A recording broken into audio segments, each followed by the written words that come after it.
आपको सांस लेने में परेशानी और सीने में तेज दर्द होगा। आपकी चखने और सूंघने की इंद्रियां काम नहीं करेंगी और आपकी सांसें ऐसी चल रही होंगी जैसे आप अभी अभी किसी 3 मंजिला इमारत की सीढ़ियां चढ़कर आए हों। ये लक्षण बताते हैं कि अब आपको अपने स्थानीय अस्पताल के आपातकालीन विभाग में जाने की जरूरत है। आपका इलाज कैसे होगा? आपको वेंटिलेटर पर कब रखा जाएगा? और कैसे आप पूरी तरह से स्वस्थ होने के बावजूद भी कोरोना के एक भयानक केस के शिकार हो सकते हैं। आप देख रहे हैं क्या हो अगर, और यह है क्या हो अगर आप कोरोना की वजह से अस्पताल में भर्ती हो जाएं। जल्दी करने से पहले अपने डॉक्टर को कॉल करें या अस्पताल जाकर अपने लक्षण बयान करें।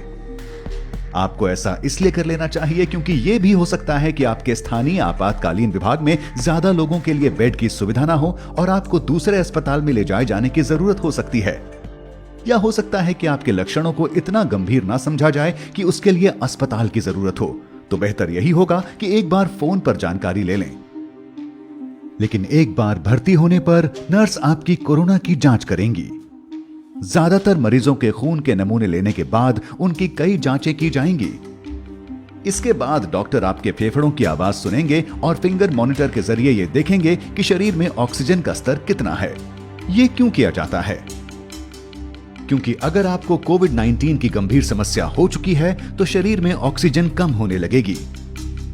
चूंकि इससे आपके अहम अंगों को जानलेवा खतरे हो सकते हैं, इसलिए आपको 2 पतली नलियों के जरिए ऑक्सीजन दी जाएगी।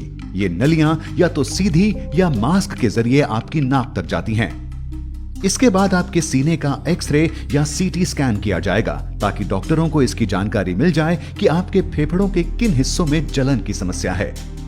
एक सीटी स्कैन या कंप्यूटराइज्ड एक्सियल टोमोग्राफी एक ऐसी जांच है जिसमें एक्सरे और कंप्यूटरों के जरिए बगैर किसी दर्द के आपके शरीर की क्रॉस सेक्शनल छवि मिलती है।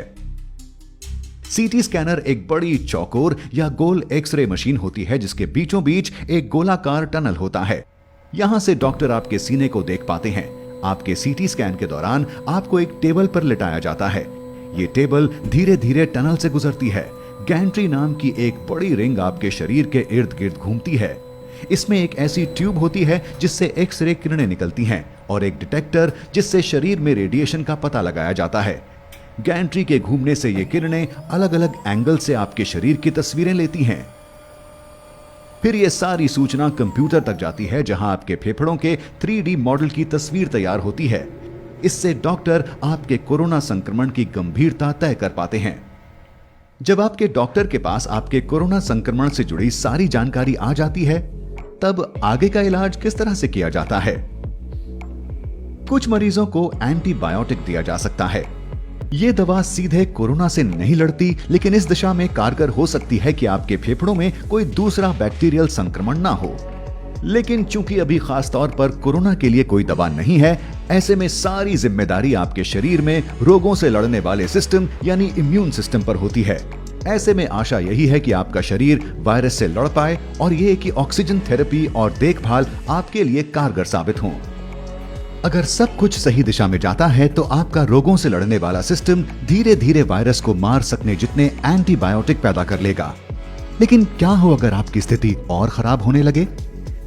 ऐसे में हो सकता है आपको सांस लेने में दिक्कत, बुखार, तेज सर दर्द और उल्टी आने जैसी स्थिति का सामना करना पड़े।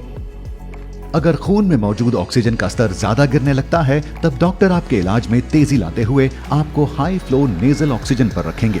इसका मतलब ये हुआ कि एक मशीन आपके शरीर के तापमान के अनुसार साफ हवा को आपकी नाक में धकेल रही होगी। ऐसे में आपको 100% तक की कॉन्सेंट्रेशन में हर मिनट 60 लीटर जितनी ऑक्सीजन दी जा सकती है।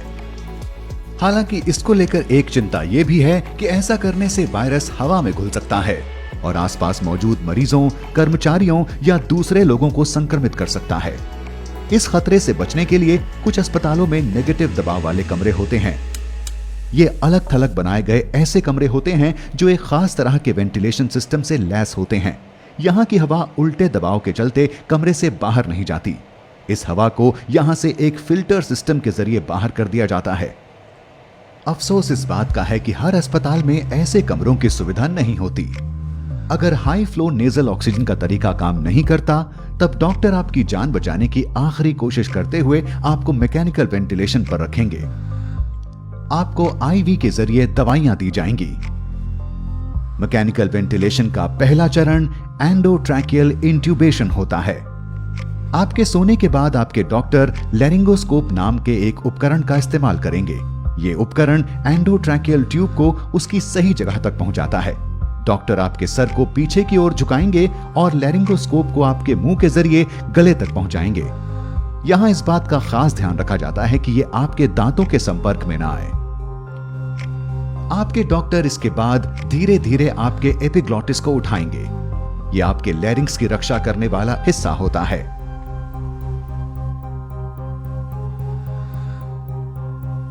एक बार ये ट्यूब अपनी जगह पहुंच जाए, फिर डॉक्टर एक छोटा गुब्बारे जैसा आकार ट्यूब के इर्द गिर्द बना देंगे ताकि ये अपनी जगह से ना हिले। इसके बाद वो लैरिंगोस्कोप को हटाएंगे और ट्यूब को आपके मुंह के कोने में चिपका देंगे। आपके डॉक्टर ये ध्यान रखेंगे कि ये ट्यूब ठीक तरह से आपकी सांस की नली के निचले हिस्से में लगी हुई हो। ये करने के लिए आपके फेफड़ों को एक खास बैग की मदद से फुलाया जाएगा और फेफड़ों की दोनों ओर से आने वाली सांस की आवाज को सुना जाएगा। अगर ट्यूब बहुत नीचे है तो दोनों फेफड़ों में एक समान हवा नहीं जाएगी। कुछ मामलों में ट्यूब की सही जगह सुनिश्चित करने के लिए इंट्यूबेशन के तुरंत बाद एक्सरे लिया जाता है। एक बार ये एंडोट्रैकियल ट्यूब अपनी सही जगह पर लग जाए, फिर आपके डॉक्टर इसे मैकेनिकल वेंटिलेटर से जोड़ देंगे, जहां एक खास तौर से डिजाइन किया पंप होता है। इस पंप के जरिए आप ऑक्सीजन की भरपूर मात्रा वाली हवा अपने फेफड़ों में लेते हैं और कार्बन डाइऑक्साइड को छोड़ पाते हैं। शरीर में ऑक्सीजन और कार्बन डाइऑक्साइड के स्तर पर नजर रखी जाती है ताकि यह सुनिश्चित किया जा सके कि वेंटिलेटर ठीक तरह से काम कर रहा है। तो अब आप सो रहे हैं और एक मशीन आपकी सांसों का ख्याल रख रही है। इस पड़ाव पर आपके बच पाने की कितनी संभावना है?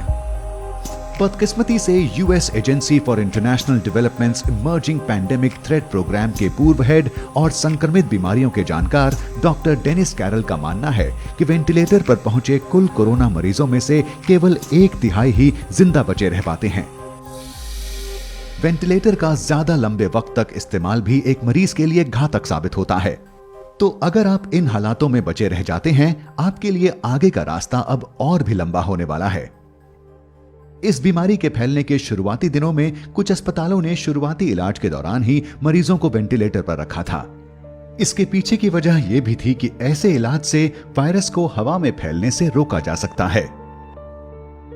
अब जब शोध के लिए कोरोना के कई मामले हमारे सामने हैं, स्वास्थ्य जानकारों की कोशिश है कि वो अलग अलग तरह की सांस संबंधी दिक्कतों के लिए दिशा निर्देश जारी कर पाएं और ये बता पाएं कि किन मामलों में वेंटिलेटर का इस्तेमाल किया जाना है। इनमें कुछ ऐसे निर्देश शामिल हैं, जैसे मरीज को पेट के बल लिटाना, इसे प्रोन पोजिशनिंग कहा जाता है। माना जा रहा है कि इससे फेफड़ों तक पहुंचने वाली ऑक्सीजन की मात्रा को बढ़ाया जा सकता है। तो ये सब जानने के बाद क्या वजह है कि ये वायरस कुछ लोगों में केवल एक छोटी सी बीमारी बनता है, लेकिन कुछ लोगों के स्वस्थ होने के बावजूद ये उनकी मौत की वजह तक बन जाता है? ऐसे मामलों के लिए यह कहा जा सकता है कि बड़ा नुकसान रोगों से लड़ने वाले सिस्टम के कमजोर होने से होता है, न कि खुद वायरस से। सीधे शब्दों में, जब आपके शरीर के किसी सेल को किसी बाहरी खतरे या वायरस का अंदेशा होता है तो वो सबसे पहले खुद को खत्म कर लेता है। ऐसा इसलिए कि वो बाकी सेलों तक ये संक्रमण पहुंचने से रोक पाए और आपकी रक्षा कर सके। ऐसा इसलिए हो पाता है कि आपके इम्यून सिस्टम के सेल यानी मैक्रोफेजेस सिग्नल देने वाला एक छोटा प्रोटीन छोड़ते हैं जिसे साइटोकाइन कहा जाता है। इनमें से कई प्रोटीन सेल के मरने के पीछे की वजह होते हैं। जब कई सेलों में एक साथ ऐसा हो रहा होता है तो इससे टिश्यू का काफी नुकसान हो सकता है। स्वास्थ्य जानकार इस प्रक्रिया को साइटोकाइन स्टॉर्म कहते हैं। कोविड-19 होने पर नुकसान फेफड़ों के टिश्यू का होता है। इससे फेफड़ों की छोटी थैलियों की दीवारें एक तरह का तरल छोड़ने लगती हैं, जिससे निमोनिया होता है और खून में ऑक्सीजन की कमी होने लगती है। आपके ज्यादातर सेल साइटोकाइन के बेरोक स्तर के चलते दम तोड़ने लगते हैं। ये आपके फेफड़ों का तब तक नुकसान करता है जब तक वो ऐसी स्थिति में ना पहुंच जाएं जहां से सुधार मुश्किल है। आपका शरीर अब खुद का ही नुकसान कर रहा होगा। साइटोकाइन स्टॉर्म कोरोना के गंभीर मामलों के मरीजों में एक आम बात हो चुके हैं और कई मामलों में लोगों की मौत के पीछे की वजह भी यही है।